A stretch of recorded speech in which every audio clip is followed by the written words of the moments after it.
The West has been lying to Africans about African Americans. And Black Americans have been lied to about Africa. Caribbeans have been lied to about Africa. And the funny part is they are lying to African Americans about what's happening in Africa, but themselves, they are coming to Africa, they are investing here, they are living here, but they will tell you not to come to Africa. Now, in today's video, I'm gonna talk about few things. I'm gonna talk about why they are lying to Black Americans, because that's the topic I'm going to handle. I'm going to talk about what they are lying to Black Americans or Africans in America or Caribbeans or Black people. I'm going to talk about why they are lying and the solutions. And one of the solutions is unity and why we must unite as Black fraternity. And I'm going to talk about this thing. I should come and invest in Africa, and which are the best countries for you to invest in Africa. That's the things that I'm going to talk in this video. So I just beg, if you have never watched my video to the end, please watch this one until to the end because it has value. I believe so.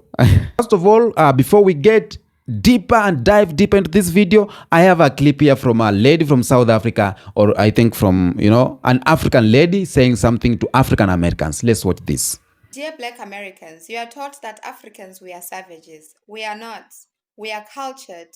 We are educated. We are knowledgeable. Unfortunately, we are poor on the surface. But beneath us, we have everything the whole world needs. They tell you this to try stop you from coming back to motherland because you are the very, very backbone that builds their economy. If you were to relocate back to Africa, you would disable them as a continent. Africa is the only place you would never be racially discriminated against. Africa is the only place where you would never have to fear if you would die the next day or not. Black Americans, you are us. We care about you. We need you as much as you need us. Your color tells you who you are and where you belong. Stop forcing yourself to fit in places. Welcome back. I believe you have heard what she's trying to say. Now, the West have been lying to Black Americans, or America or white people have been lying to Black people about what's happening in Africa. And this cause is they are trying to put you away and far away from Africa. They are trying to put you away from investing in Africa. Now, they are here investing in Africa. They are doing business in Africa. They are getting money from Africa. They are exploiting Africa. They are mining Africa, farming in Africa. They have poultry business in Africa. They have industries in Africa. They rear cows here in Africa. The white people are here in Africa making it big. These big white people, or the rich white people, some of them, they are getting their wealth from Africa. Why should they lie to you?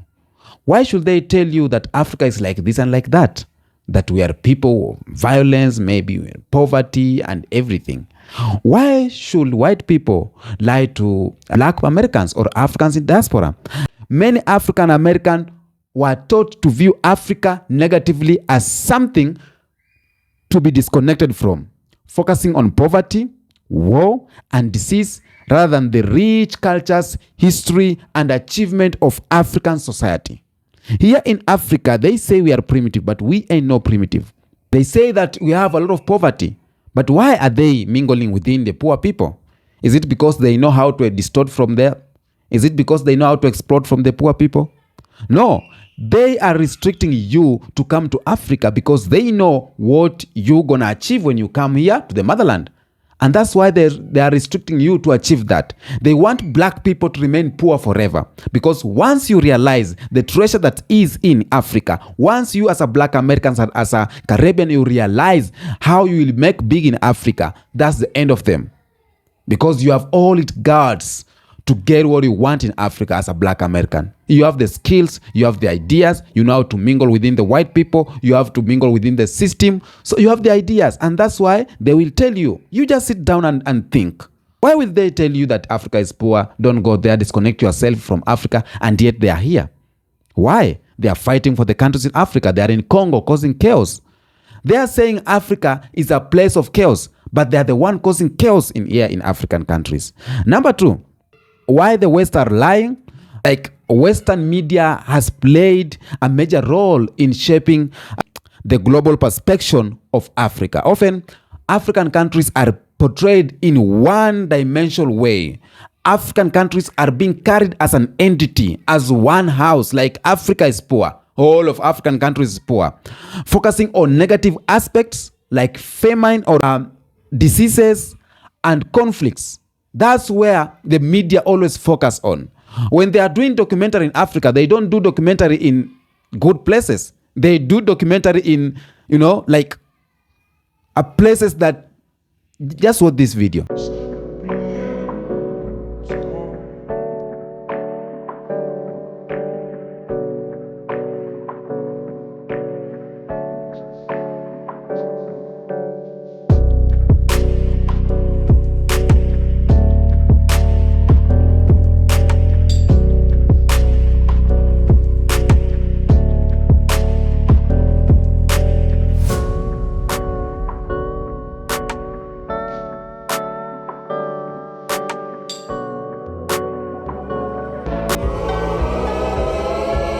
That is what they're going to show you about Africa.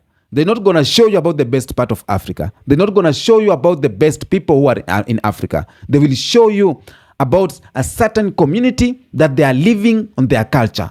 They will show you a community, for example, the God Must Be Crazy community. It's called what? That one in South Africa. Hoi Hoi and Hoi San. It is their culture. They are living the best, their culture. So they will only show you that and tell you that Africa is like this. People are living in the forest outside, but they won't show you the Igbo community. They won't show you about the Luya community. They won't show you about the Zulu, they won't. They will take that God Must Be Crazy and term it as this is Africa. I understand you getting, you know what I'm saying? Now, the reason why, again, they are doing this is because of historical separation, okay? The transatlantic slave trade forcibly removed millions of Africans from their from their homeland. They separated African Americans from their ancestral roots, okay? And the West, including the US, has historically downplayed or ignored African culture, history, and identity in favor of promoting a narrative that keep African Americans disconnected from the African heritage. You get what I'm saying? For generations, African Americans were not encouraged to embrace. You are not encouraged to embrace your African roots. You are often led to believe that Africa was distant or irrelevant to your lives. That's what African Americans have been taught to believe. And I'm happy that a lot of African Americans right now, they are changing the narrative and they are, like, it's not like back then. People have clue. African Americans have friends here in Africa right now. I'm talking to African American, Black American, I have Jamaicans friends. I'm happy that the narrative is going to end. But us as Black Americans, we are the ones who need to speed up this reaction of each and every African American knowing something, one or two, about Africa. There's a video in Jamaica. An African lady was being interviewed by this Kenyan YouTuber called not Dimwango, the other one, Miss Trudy. Yeah, she was a Jamaican lady and she said some things about Africa and all of it was stereotypes. Watch this one. Excuse me, how are you? My name is Trudy. I'm from Africa. Africa? Yeah. So where are you? I came to visit Jamaica.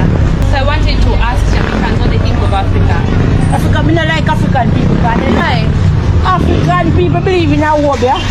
Believe in what? Wobia. What is so? Jamaicans, few of them view Africa. This is how Black Americans and Afro-Caribbeans and Black Americans who are outside Africa, they view Africa in different way because of media stereotypes, because of how they are being taught to believe. Now, the reason why they will lie to you is because of political interest. Western powers have often had political interest or an economic interest in perpetuating certain stereotypes or narrative about Africa. By portraying Africa, in a negative light, it's easier to justify political, military, or economical intervention by using their rhetorics. Now, the framing of Africa as a problem or need allows the West to maintain influence over Africa, saying that they are putting peace in Africa, they are having their military here in Africa, but it's because of political interest. You get what I'm saying?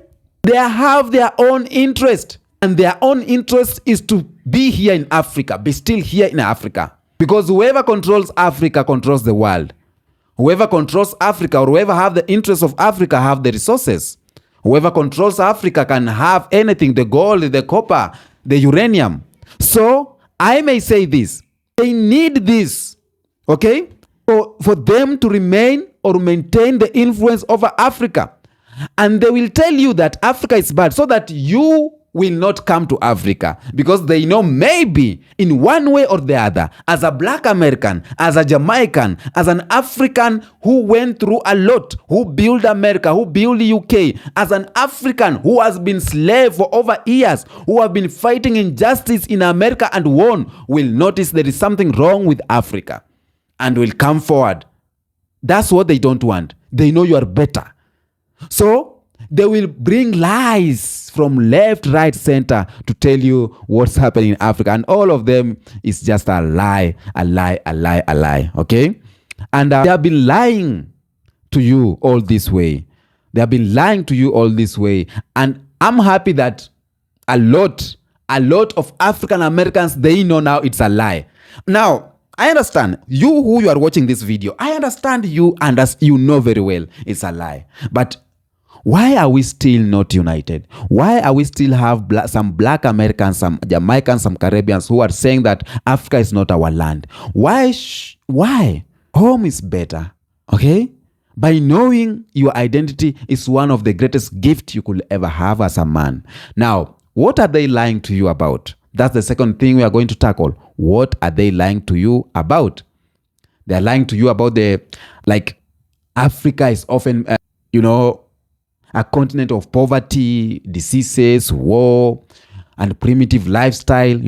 They will lie to you about the dark continent myth. About the dark continent myth, as Africa is portrayed as dark or mysterious, a place lacking civilization, cultural, or progress. The reality is, these stereotypes is rooted in colonialism, where Europeans often viewed Africa as unexplored or uncivilized, justifying colonization. Okay? In truth, Africa is home of some of the world's oldest and the most advanced civilization. Ancient Egypt, Carthage, and the Kingdom of Axum, for example, were centers of culture, science, and trade. You get what I'm saying? So when they tell you we are uncivilized, it's a lie. You hear me? Now, they will tell you Africa is portrayed is, poverty, diseases, war, primitive. But the truth is, Africa is incredible, diverse, with rich cultures, advanced civilization, and a deep history that dates back thousands of years. Africa kingdom like Egypt, Mali, and Great Zimbabwe are sophisticated and influential long before colonialism. You get what I'm saying? Many African nations today are experienced economic growth and technological innovation, although they still face challenges. That is the reality of Africa. But they will tell you about how primitive we are. They will tell you about how we can't do anything, how we are not innovative, how we earn something. But just know, the richest man to ever lived in the face of the earth was Mansa Musa from Mali. They will lie to you about African history that is just reduced into slavery, colonialism, and conflicts. That's the only history they will tell you about Africa. They will tell you the history. They will teach you about the slavery, colonization, and but they will not mention the continent pre-colonial achievement before colonialism. How was Africa? How was Africa before colonization? And that is the thing, even our African brothers are asked ourselves, we are not taught that in schools so deeply. History as African is being started from colonization. But the reality is the history of Africa extends far beyond the transatlantic slave trade, far beyond colonization, and many African society were advanced in art, science, and medicine. Even the governance long before the arrival of Europeans. For example, Timbuktu in Mali. This is the name that rings bell, okay? Timbuktu in Mali was a global center of learning during the 14th and 15th centuries. The Great Zimbabwe ruins are a testament or testimony of the architecture and engineering process of the ancient civilization. All the engineers, architecture were from this great Zimbabwe. They won't tell you about that. That is the reality of Africa. That is the reality of black people. You know, they will tell you the narrative of war and famine, that Africa is often depicted as a continent of war, poverty, suffering, famine, and diseases. The reality is that it is true. It is true some countries or African nations have experienced conflicts, or they are experiencing conflicts, crises, you know, and this portray is often exaggerated and fail to represent those countries that are in good state. Africa is a home of diverse nation, and that's what they don't teach you. They teach you Africa as an entity, but Africa is a continent of diverse nation. And many of these nations are peaceful. Many of them are economical fit. They are thriving. They are contributing to global culture and economy. Countries like Ghana, Rwanda, and Botswana have made significant strides in governance, human rights, and economic development. Why will they not tell you about that? Why will they hide that from you? So, as black Americans, when you follow a lie and you don't look at the other side, that's where we fail. They will tell you the idea of Africa is just a monolithic place or a monolithic place. That Africa is often, a singular state. That's what they will tell you. But in reality, Africa is a continent of over 50 countries. Each of its own have own culture, languages, food, traditionals. They won't tell you that. And we have thousands of ethnic groups that you can come and you can enjoy a lot of them. Now, they will tell you that Africa is a continent of little influence globally. But in reality, Africa has been historically influential both before and after colonization. Africa's civilization contributed to global knowledge in areas like mathematics, astronomy, medicine, and architecture in modern days. Now, there's a number of things that they will tell you, a number of lies they will tell you, So African Americans, for example, are often made to feel that they are disconnected from Africa. You are made to feel that you are being disconnected from Africa as though your roots are here in Africa. The reality is African Americans have rich connection of Africa. African Americans have the roots here through ancestry, through culture, through shared struggle. Legacy of the transatlantic slave trade disrupted this connection. Yeah, but you have the connection with Africa, so don't fall for that lie. Don't fall for that lie. Okay? Now, another thing, they portray Africa that they depend on aid only, and they're helping us. That Africa is only depending on aid, but reality, while aid has been playing role in Africa, we can't deny that in some countries, but many African countries are growing their economies, okay? Improving infrastructure and attracting foreign investment. And that's why they are here. That's why they are here in Africa doing business here. It's because Africa is eligible. We are eligible. Economically, politically, culturally, we are eligible. They are here and they will tell you that we only depend on aid. Now, a number of things they will say. They will lie, but the reality is all lie. All lie. Now, Africa, we must unite. We must unite as a black people at large. Black people, African Americans, Caribbeans, and, Africans, all black people, we should unite. And the idea of us uniting is for us to strengthen our cultural identity, We have to have this political power and representation. We have to have economic empowerment, because through unity we'll have economic empowerment. Through unity we'll have political presentation. Through unity we'll have we'll combat system or systematic racism. Through unity we'll have the healing and conclusion. Now, through unity we'll have the global impact and solidarity. We have to unite. We have to share our education. across black people. So we have a lot of things we need to do, as African Americans or as black people at large, because I've been preaching about unity of black people. I've been preaching this because it's only they fear our unity. They fear the unity of black people. They fear the unity of African Americans and Africans. They fear the unity of Caribbeans and other black people, because this is the only way we can beat them. We cannot beat them as an entity or as an one group, because when we are divided as an African and we are fighting this fight as Africans, they will use black Americans to temper us. You cannot fight your black brother. When you see a black brother on the front line, you will step back. You know what I mean? Okay? So when we are on one side, we'll have the energy to fight. Not fighting the battle, but, economically fight, political fight, stability, and the influence, creating a vision for the future. When I talk about creating the future, a vision for the future, a lot of our young ones are looking up to us. Okay? Unity allows black community to come together with shared vision for the future and empowering future generation.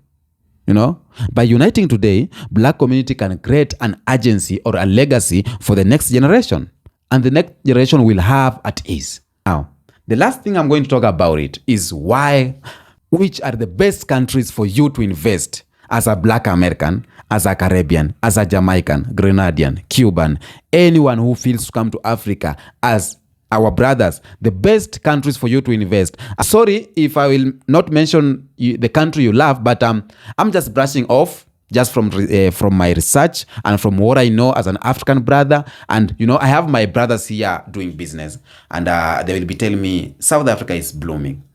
Some of them will tell me Seychelles is good. So I have clue of what I'm trying to say, not because I'm sponsoring some countries, but these are the best countries you can invest. Okay, number one is Nigeria. Nigeria has the largest economy in Africa. Nigeria is Africa's most populous country and has the continent's largest economy. If I am not lying, ain't lying by the way. Driven by oil, agriculture, and telecommunication. It's a major player in the African market. Okay? If you are thinking to invest in Africa, you can think Nigeria. Yeah, it's a good country, largest economy in Africa, driven by oil, agriculture, and as you know, most popular people. Though we have reasons to doubt Nigeria because of how Nigerians are, that they will tell you, they will lie to you, more scams, don't go there. But of course, scams is everywhere. But Nigeria, just take the positive part or what I'm trying to say. Now, Nigeria has vibrant consumer market. If you are trying to put some industry, like with over 200 million people, Nigeria offers a large and youthful consumer market. The country is a hub for tech innovation, especially in the fintech sector. Okay? That a vibrant consumer market, and every investor is looking for that. Every investor is looking for a vibrant consumer. Nigeria has natural resources. It's rich in oil, gas, providing investment opportunities in energy and natural resources. And if your investment is up to that, you can think of Nigeria. A growing tech hub, Lagos is becoming a center of technology and innovation in Africa. So you can think of that. We have challenges too in Nigeria, because Nigeria faces challenges such as political instability, corruption, and inadequate infrastructure. However, these challenges are being addressed with ongoing reforms and efforts to diversity the economy. So yes, each and every country has its own challenges. So it's better I'm telling you the best country, why you should invest, and a reason why maybe some challenges, so that you get all the point.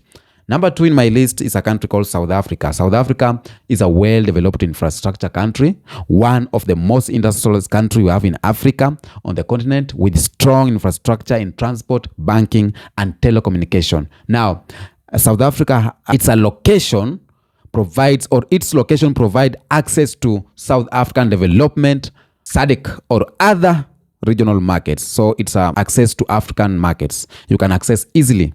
Again, South Africa provide access to the Southern African Development Community, SADC, and other regions. So easy access to African markets you can get in South Africa. It has diverse economy. Okay, has well-regulated financial sector with a stock exchange that's called Johannesburg Stock Exchange. We have challenges too in South Africa. The country faces challenges like high unemployment, so you need to go there and create employment, inequality and political tensions, but remain a strategical entry point African market due to its infrastructure and regional influence. Number 3 in my list is Kenya, my country. Kenya is a better place to invest. Why should we invest in Kenya? Why should we invest in Kenya? Because it's an East African hub. Kenya economy plays a key role in East Africa, and Nairobi is often referred as the Silicon Savannah due to the thriving of tech ecosystem. Kenya is the best place to invest in East Africa. Why you should invest in Kenya is because it has a growing middle class, because Kenya middle class is growing, which increases the demand for goods and services. The country is also a leader in mobile money with innovation like mobile money, M-Pesa, etc., etc. So it's easy to invest in Kenya.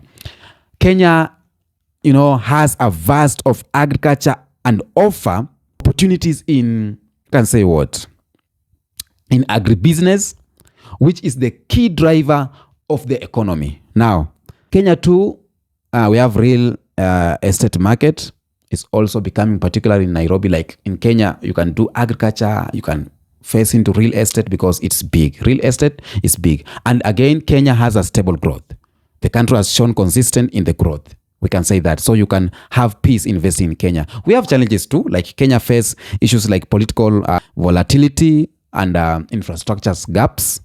But we are working in it, or Kenya is working in it, because it is seen as a gateway of East Africa. So that's the only challenges. And not big ones, because Kenyan government is working on it. Number 4, it's Ghana. Ghana is a country you can invest in. It has stable economy, stable economy. That's the one what we want. It's known for its political stability and has made significant stride improving its business environment. Oil and natural resources is there. So Ghana has become one of the top countries that has the oil products in Africa, offering opportunities in energy sector if you are going to invest in that. It's also rich in gold and cocoa if you are looking on that. Growing middle class too, which will give you, we have people who are looking forward. They have demands in the consumer of goods and services. So they have market. We have challenges too, okay? Before you go into challenges, Ghana too is in a strategic location, located in West African coast, making it key hub for regional trade. And Ghana too plays a bigger role in Black American, because it was the gate of Africa where slave trade was being done. So Ghana works true to you. The challenges that Ghana is in Ghana, we have infrastructure limitation and heavy reliance on commodities, but its political stability and diversification effects make it an attractive option for long-term investment. Rwanda is another country you can invest. Why you should invest? It's business friendly. Why you should invest in Rwanda is because of its rapid economic growth. Rwanda has experienced impressive growth in previous years. Tech and tourism, Kigali, Rwanda. The capital city is emerging as the tech hub in Africa. The tourism sector, particularly ecotourism around wildlife like gorilla, everything. So Rwanda is good for you to invest. Government initiative has played key role there. It has a clear vision for growth. So if you invest there, you are not throwing your money. Challenges that is in Rwanda. Rwanda is a landlocked country. Get that, okay? So it can increase logistic cost. And its political stability and a small domestic market may limit some business opportunities. That's what I love about Rwanda. It is political stability, but it's a landlocked country. Get that. Another country is Egypt. Egypt is in a strategic location. That's if we are looking for that. A diversity economy, growing infrastructure, and etc. etc. Uganda come to number 7 on my list. It has natural resources. Uganda has untapped reserves of oil and natural gas, as well as fertile land for agriculture. Uganda is good in agriculture, by the way. Very good in agriculture. It's the major of Uganda economy, okay? And opportunities abound in sectors like coffee, tea, and floriculture. So if you want to invest in something like that on that line, you can go on and invest on that. We have economic growth in Uganda too. Uganda has shown strong economic growth over the past decade, driven by sector like construction, energy, and services. Now, the challenges we have in Uganda is infrastructure is still upcoming, still not developed that much. And country too faces the challenges in governance and political risk, because anytime you run Uganda tension that you are in power so long, so it has political risk. Uganda or the government has, however, make efforts to attract foreign investment. So you can try Uganda. And last on my list, you can try Ethiopia. Ethiopia is a fast-growing economic country. Has one of the fast-growing economies in Africa, driven by industrialization and infrastructure projects. Ethiopia is in a strategic location. Ethiopia plays a key role in the Horn of Africa and offers a gateway of landlocked countries. And government to support. Government support and has improved work. Is going, businesses, government is supporting that. Challenges to face political instability and regional tensions, as well as infrastructure challenges. So when you are trying to invest in Ethiopia, has its challenges too, but we can work within that. So African Americans looking to invest in Africa, you have countries like Nigeria, South Africa, Kenya, Ghana, and Rwanda are among the best countries you can think of investing. And because they offer combination of economic growth, strategic location, and investment-friendly environments. The specific country to invest it will depend on your industry interest, technology, agriculture, energy, or real estate. We have risk, but each and every country have their own risk. If you are looking for real estate, Kenya is the best. Energy, we can play with agriculture, Kenya, Rwanda. You can play with Uganda. Technology, Rwanda, Kenya, South Africa can do too. So I may say this, before making any investment as an African American, as a Caribbean, it is important to conduct due diligence, thorough due diligence, okay? Understand local laws and possibly collaborate with the local partners or consult to navigate the business landscape, okay? I should invest in Africa is because it has high economic growth potential. It's because we have young and growing population. Yeah. Why I should invest in Africa is because we have untapped market and business opportunities. It's because we have natural resources and agriculture. It's because we have technology, innovation, and startups. Every these things will help you. The diversification of investment portfolio. We have government reforms and pro-business policies. We have strategic locations and access to global business. We have investment in sustainable developments. We have a number of things why you can invest or you will invest in Africa. And I will make another video only for why you should invest in Africa. And why you should invest in Africa. We'll do that in part 2 of my video. Now, if you want to talk to me, I have my number in the description. Maybe you have questions to me, As far as you are reading online, you are watching, but you need to have people on the grounds to have friends on the grounds if you are trying to invest in Africa. My number is on the description. My email is on the description. Okay? I think I've talked much. I'm sorry for that. But until next episode, and wait for part 2 of this video. Peace out.